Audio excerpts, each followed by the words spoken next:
Hello everybody, this is V1king Reviews, and today we'll be reviewing Age of the Prime's Fugitive Waspinator, or Wasp for short. I picked this guy up it was actually last year I picked this guy up.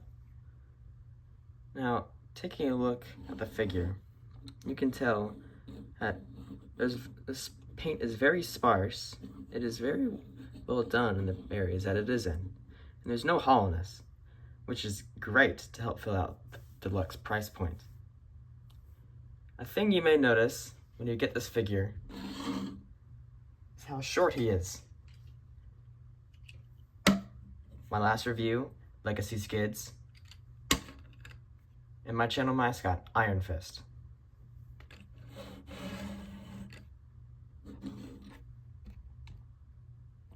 So yeah, he's short.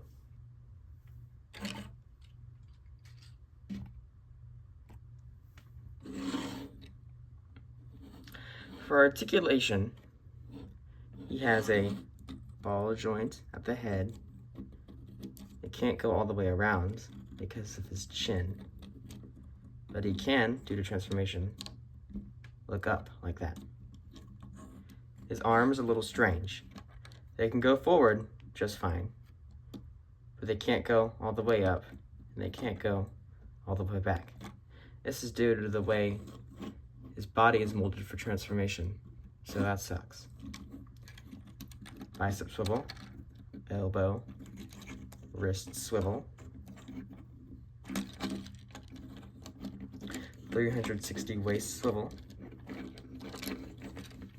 legs kick forward about that high, back about the same, thighs swivel,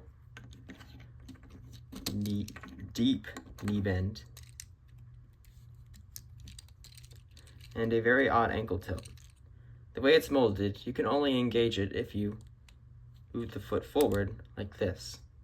Otherwise, the molding will get caught on the leg.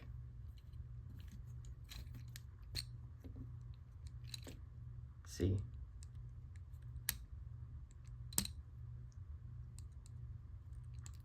His foot can move forward some. His accessories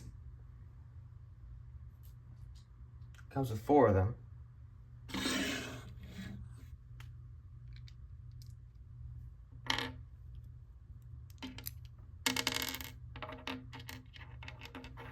Two rocket booster looking things with some nice silver paint on the fins, and 2 of these stinger halves which can plug onto his hands.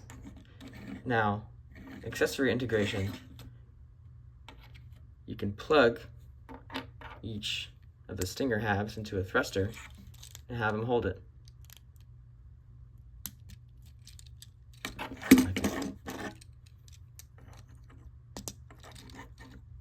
Like guns.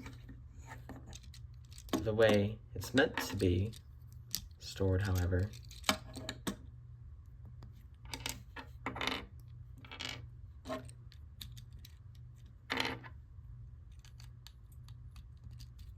it's like this, with the thrusters from the 5mm ports on his back, and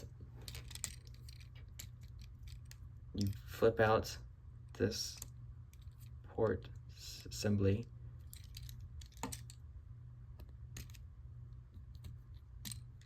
You fold them up like this, so they come together like this.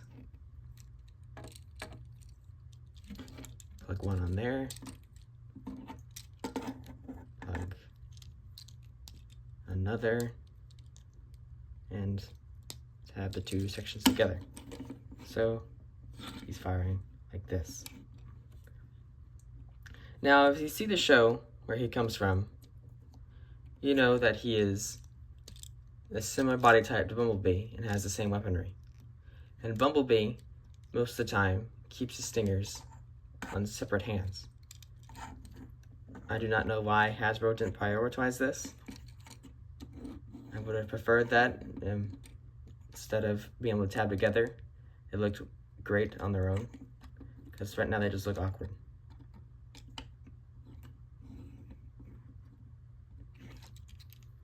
Moving on to transformation.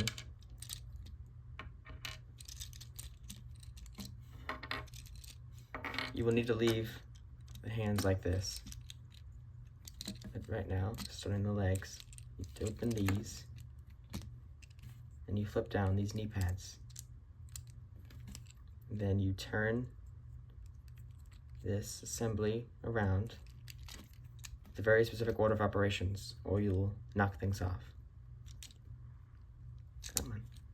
See, like that. I knocked it off.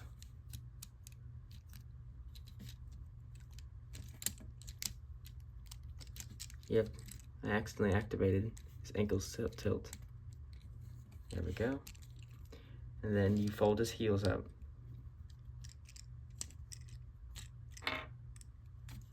And fold up his feet. Now, tab in like that. Tab in the other, hood in front of the car. You swivel his waist. And now you pick up this windshield section. Fold it together so that the roof matches the back. Flip it down so that these tabs right here will tab into these holes. Now you take the arms, you flip up this and leave them like that. If you didn't have the hands, if you had the hands folded out, you would need to flip the whole hands around to expose these holes.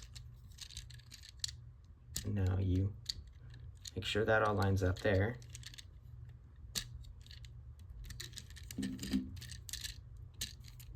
And make sure the arms are swiveled so that lines up. It'd be kind of a pain to push it all together. Come on. There we go.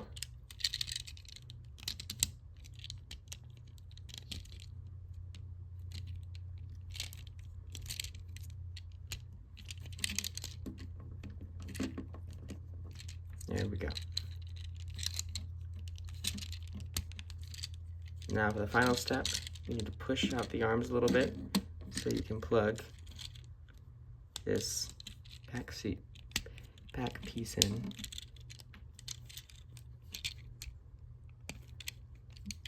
This whole transformation is a bit of a pain.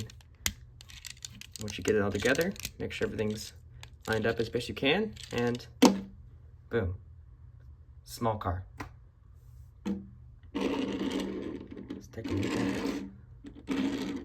I like this black stripe that lines up here. This red little light siren thing, which you know, if you've seen animated, you know Bumblebee has on his roof. No taillights, painted or otherwise. I guess you can count these as taillights.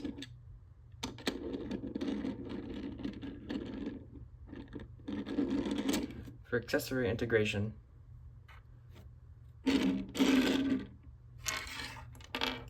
you have to tab the stinger halves into the thrusters,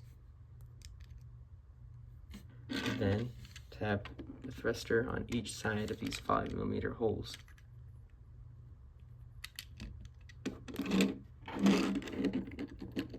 Now they look like rocket boosters.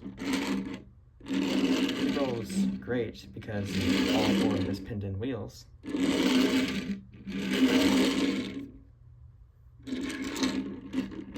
Overall, I'll rate this guy an 8 out of 10. Pretty good articulation, except for the weird shoulders. He's pretty hefty, considering his small size. And his paint, though sparse, is great. Overall, he's a great figure to have, whether or not you like animated. If you do like animated, definitely pick him out. But if you don't, he's still a great figure to have, and he blends into your normal chug shelf. This is it for today's review. Next review, we will be reviewing Retro Gears from Walmart exclusive Retro Gears. Until then, V1king out.